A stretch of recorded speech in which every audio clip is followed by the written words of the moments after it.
5. Campus life. Quit yawning. I'm trying to read. Sorry, I'm just tired today. Our biology professor said when you yawn, it's because your lungs need more oxygen. It cleans your blood. My blood must be filthy then. You're probably not breathing as deeply as you should. Why don't you go outside and take a few deep breaths? That'll give you lots of oxygen. Yeah, but I'll still be tired. Maybe a break and some fresh air will give you some energy. I need a break from this boring textbook. If you're bored, go outside and try doing something interesting.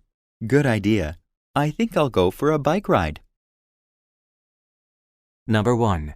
What are the people mainly discussing?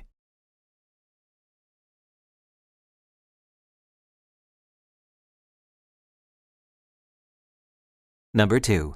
Why does the woman suggest that the man go outside?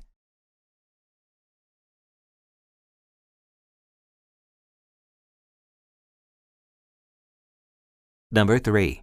Indicate whether each item below helps your body get more oxygen. For each word or phrase, mark the correct box.